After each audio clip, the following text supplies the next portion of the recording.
Hi, fellow homeschoolers. My name is Bhagwan Swaru. I run a maker space here in Ajman. What is in this video for you?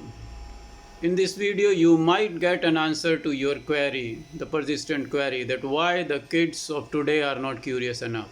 For example, we will take an example of an 8-year-old kid, say grade 2 student, who is drawn more towards screen and video games, but he does not show the same interest in science or mathematics. As parents, we think why he can't draw the same kind of enjoyment from science. Science is equally interesting. We will explore the question why and how to tackle it. And my ideas are very radical. What I propose is bring challenges in their life. And why they are drawn to video games is because they are not able to answer the life's questions with the existing knowledge, and they can't have fun with science and mathematics. This is why they are looking for fun elsewhere. A grade 2 student, say an 8-year-old, learns very little in school, and that knowledge he can perform very little. When we say come on, let us do mathematics, or anybody asks an 8-year-old to get interested in science, they will draw a book, and the questions will come from that book because the answers are there in the book. If you expect kids to be challenged enough with this approach, you are mistaken. If it was enough, they would not be drawn to more challenging stuff like video games. Video games never advertise themselves as being easy. They always say it is tough, but still kids are drawn towards it. They are open ended. There is no limitation on the approach you can take in playing video games, and there is nobody to judge you. But if we can draw inspiration from video games and bring the same approach to our science or mathematics teaching at our home school, we can maybe wean our kids away from video games and screen addiction. What I propose is as follows: bring challenges in our kids' life, bring challenging math concepts from higher grade into the life of a grade 2 kid.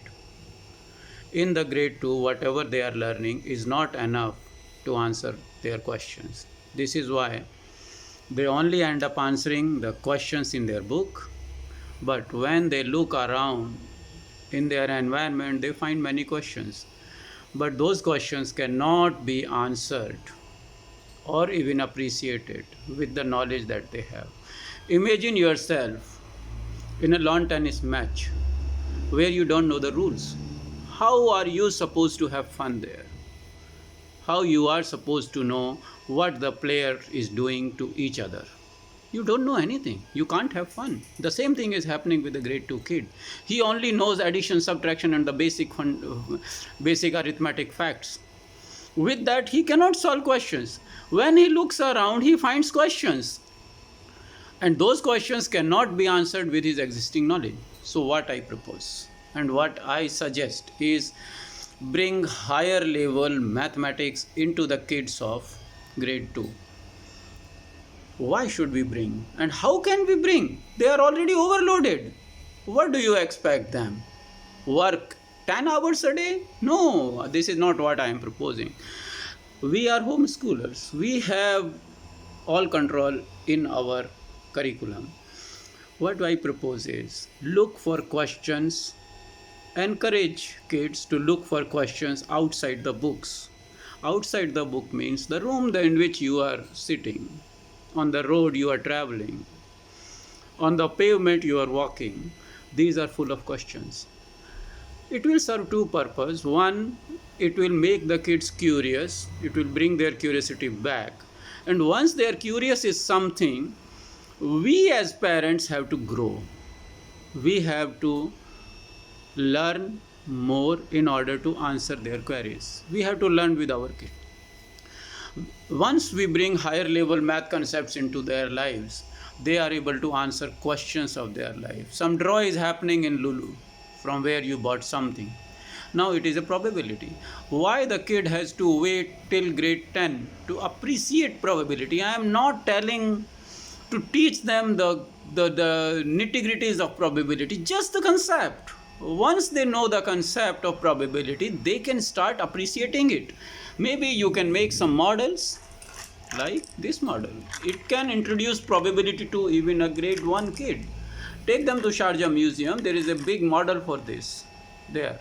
It shows the whole normal distribution curve. Now when you are walking on the sidewalks, you see interlocking patterns of the brick. It is a lesson in the geometry. But we stop there because it is not in their curriculum. Why should we talk about geometrical patterns other than triangles or circles or pentagons maybe? But why can't we talk about other patterns? Once we start talking about them, then the kids see life, they see the application of learned concepts in life, because whatever extra they are learning, with that they are able to answer the extra questions in their life.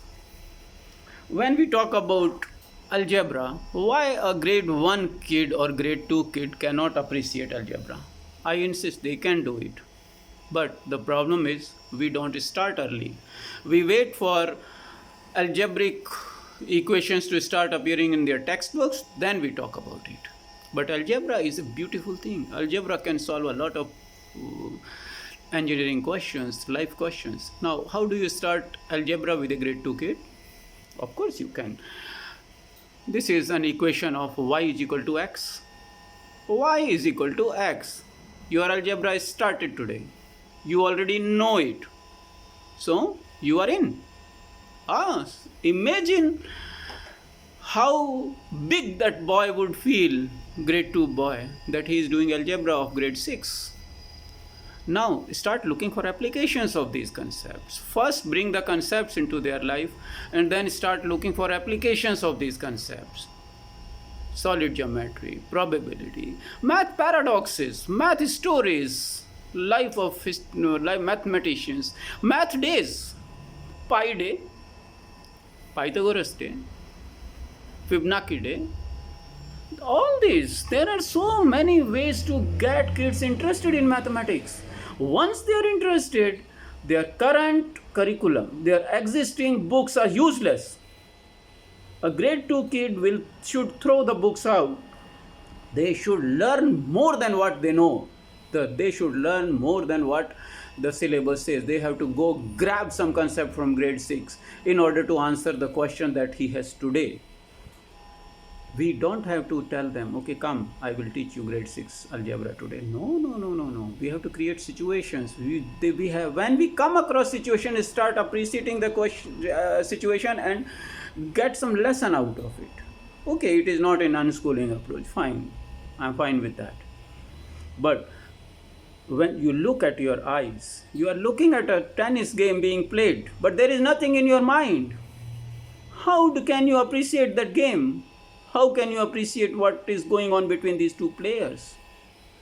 So we have to give them some concepts, higher level concepts, and they need not to wait till grade 7, grade 8, grade 10 to be able to appreciate those facts.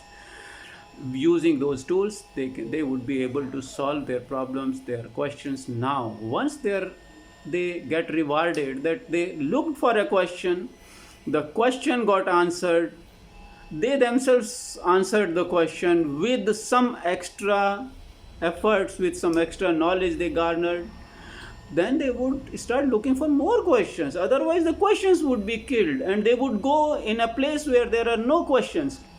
That is the screen. Nobody talks them back. They would go play video game. Video game is much more challenging.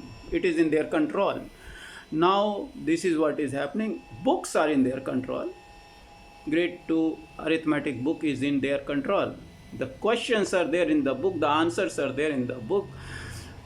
But the life, when they see questions from life, they cannot be answered using those books. This is why there is a disconnect. So what they do, whenever they do mathematics, they go back to the book. But beyond the book, they have no life. So they would rather end up uh, playing video games and screens. So let us give them their life back. Let us give them their curiosity.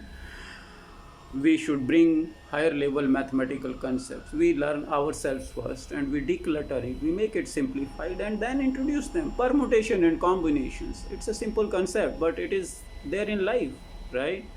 We can teach them permutation and mental arithmetics. You go to supermarket, you pay for things, right? And you pay the 5% VAT. Can't we teach a grade 2 student how to calculate VAT?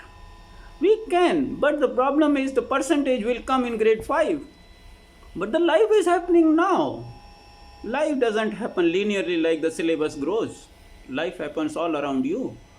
So the person in grade 2 should be able to calculate VAT. We can teach them this very simple things. Fractions we can teach, because when you are working in the kitchen, he should be able to appreciate fractions. When he goes to buy something from the supermarket, he should be able to calculate VAT. When he finds math empowering him, math giving him self-esteem, and he finds himself different from others, it will do good to his own self-esteem, and then he would start learning more and more and more about mathematics, because now the math is related to his life, and then he would learn more and more and more. Then he will get curious. The curiosity of no use. I might be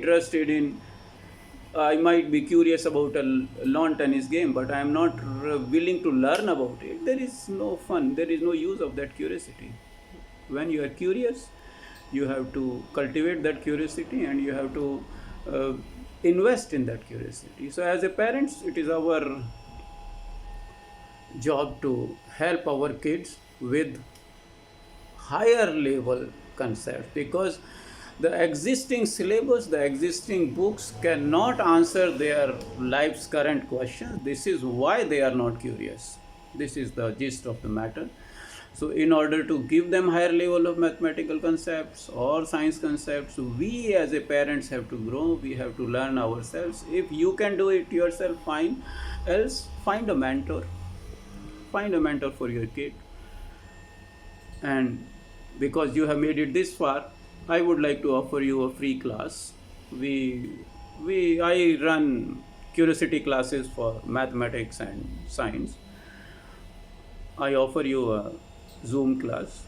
Bring your kid, you yourself should attend. We would discuss about some different concepts. Say your kid already knows the concept of table. Table is basically what? 2 plus 2 plus 2, right? But is there any harm if he knows exponents? We talk about exponential growth all the time in this corona. We talk about doubling times and all this. Why can't we teach them how to interpret corona graphs?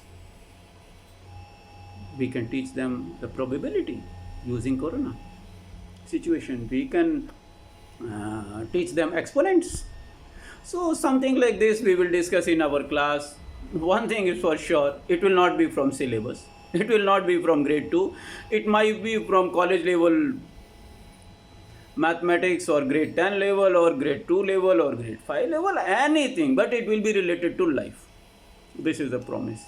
And kids enjoy this because they find it interesting, one thing, and second, they think that they are doing something different, and they would learn something that they can later they can go out in their life and start using it right away. I teach a kid how to calculate VAT. He would not wait to walk into a supermarket and use that skill. So let us give them life skills where based on mathematics.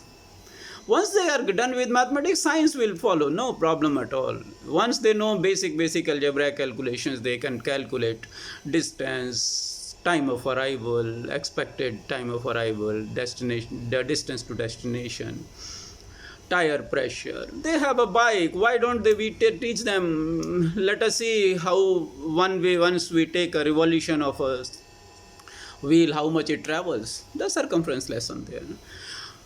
Questions should come from the kids, not from the parents. Don't try to teach them. Encourage them to look for the questions. Once they come up with the question, only answer that question, nothing more, nothing less. So, our job as parents is only one: grow ourselves. Second, encourage our kids to go out in the environment, look for questions. Maybe you, as parents, can't answer that question. Then explore the answer together. You can do that.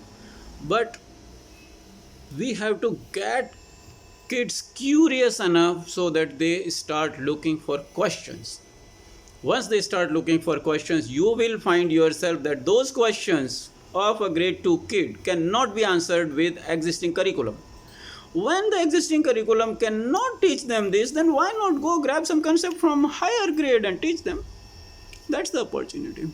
So that's the idea. Now, once all this happens, you may have seen kids who are addicted to video games. Have you seen any kid addicted to STEM? Yes, addicted to STEM. He would not stop unless he reaches a perfection. I'll show you some examples.